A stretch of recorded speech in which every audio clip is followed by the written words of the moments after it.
నమస్కారం. నేను మీ doctor చిన్నమై లంజిరెడ్డిని. Graduates సమస్యల పరిష్కారానికి మీ గొంతుకనే వస్తున్నాను. మీ మద్దతు నాకు అందించి నా అభ్యర్థిత్వాన్ని బలపరిచి మొదటి ప్రాధాన్యత ఓటు వేసి గెలిపించాలని ప్రార్థిస్తున్నాను. భారత్ మాతాకి జై. ఈ రాష్ట్రంలో ఉండే నిరుద్యోగులు ఆ రోజు కాంగ్రెస్ పార్టీ ఇచ్చినటువంటి హామీలను చూసి, టిఆర్ఎస్ పార్టీ యొక్క వైఫల్యాలను చూసి నిరుద్యోగ యువత కాంగ్రెస్ అండగా నిలబడింది. హైదరాబాద్ లో ఏదైతే ఉద్యోగస్తులకు సంబంధించినటువంటి ఉద్యోగ నియామకాలకు సంబంధించినటువంటి కోచింగ్ సెంటర్ ఉంటుందో, మషూరాబాదు, గాంధీనగర్, అశోక్ నగర్ ప్రాంతంలో ఉన్నటువంటి లైబ్రరీ వద్దకు రాహుల్ గాంధీ వచ్చాడు, రేవంత్ రెడ్డి వచ్చాడు, వాళ్ళందరినీ కలిశారు.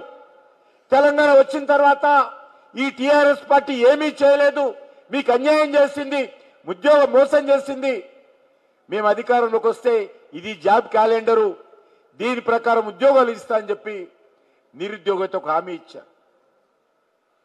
కానీ ఈరోజు చూస్తూ ఉంటే వాళ్ళందరినీ కూడా ఈరోజు మోసం చేశారు. ఇచ్చిన హామీ ప్రకారము, ప్రకటించినటువంటి జాబ్ క్యాలెండర్ ప్రకారము ఉద్యోగ నియామకాలు జరగలేదు. ఈరోజు ఏ రకమైనటువంటి పరిస్థితి ఉందంటే, ఉద్యోగస్తులకు ఇవ్వాల్సినటువంటి, ఉపాధ్యాయులకు ఇవ్వాల్సినటువంటి డిఏలు ఇవ్వడం లేదు. వేతన సవరణ సంబంధించి పిఆర్సి ఇంతవరకు ప్రకటించలేదు. కేంద్ర ప్రభుత్వం ప్రకటించింది, కానీ రాష్ట్ర ప్రభుత్వం ప్రకటించలేదు. ఈరోజు రిటైర్ అయిపోతే టీచర్స్, రిటైర్ అయిపోయినటువంటి ప్రభుత్వ ఉద్యోగులు వాళ్లకు రావాల్సినటువంటి బెనిఫిట్స్ సకాలంలో ఇవ్వనటువంటి పరిస్థితి ఈ రాష్ట్రంలో కనిపిస్తా ఉంది. రానున్న రోజుల్లో ప్రభుత్వ పాఠశాలలకు కొత్త బిల్డింగులు కట్టడం దేవుడెరుగు. ఈయనేదో ఇంటర్నేషనల్ స్కూల్స్ మండల్లో పెడతానని చెప్పారు కాంగ్రెస్ పార్టీ నాయకులు. ఇద్దరు ఎగిరెగిరి మాట్లాడారు ఎలక్షన్స్. కొత్త ఇంటర్నేషనల్ స్కూల్ దేవుడెరగా ఉన్న స్కూళ్లకు సున్నమేలైనటువంటి పరిస్థితుల్లో ఈరోజు ప్రభుత్వం ఉంది. విద్యార్థులు కూర్చున్నటువంటి ఫర్నిచర్ విరిగిపోతే కొత్త ఫర్నిచర్ ఇవ్వలేనటువంటి దౌర్భాగ్యమైనటువంటి పరిస్థితుల్లో తెలంగాణ ఆర్థిక వ్యవస్థ ఉంది.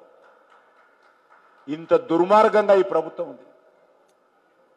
2014లో మిగులు బడ్జెట్ ఉన్నటువంటి తెలంగాణ చేతగాని తనంతో, అవినీతితో, అసమర్థతతో, అహంకారంతో,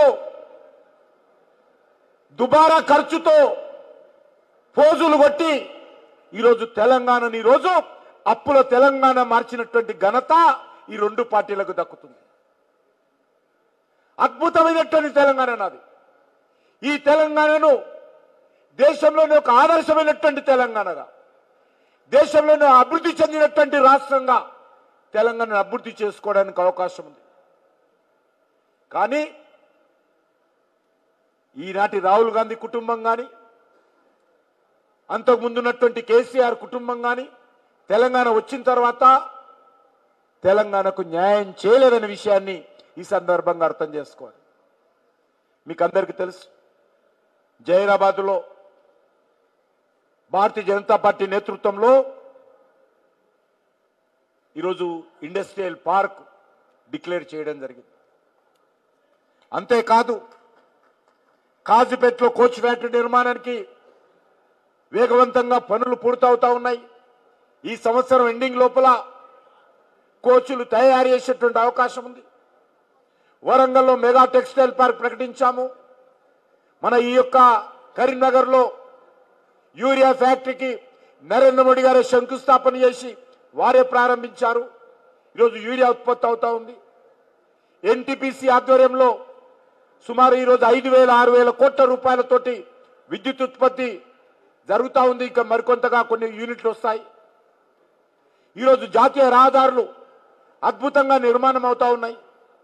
హైదరాబాద్ నుంచి మీరు నర్సాపూర్ రోడ్డు చూసుకున్నా, హైదరాబాద్ నుంచి మీరు బాంబే రోడ్డు తీసుకున్నా, హైదరాబాద్ నుంచి నాగపూర్ రోడ్డు తీసుకున్నా, హైదరాబాద్ నుంచి మీరు మరి ఛత్తీస్గఢ్ రోడ్డు తీసుకున్నా, హైదరాబాద్ నుంచి విజయవాడ రోడ్డు తీసుకున్నా, హైదరాబాద్ నుంచి బెంగళూరు రోడ్డు తీసుకున్నా, అన్ని రాష్ట్రాలకు సంబంధించి వెళ్ళేటువంటి అద్భుతమైనటువంటి రహదారులు ఈరోజు నరేంద్ర మోడీ గారు నిర్మాణం చేశారు.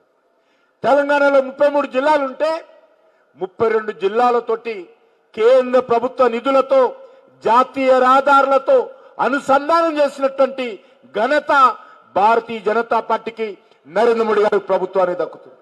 ప్రపంచంలో ఏ మూల ఏ క్షణం ఏం జరుగుతుందో వేగంగా తెలుసుకోవడానికి తొలి వెలుగు వాట్సాప్ ఛానల్ని ఫాలో చేయండి.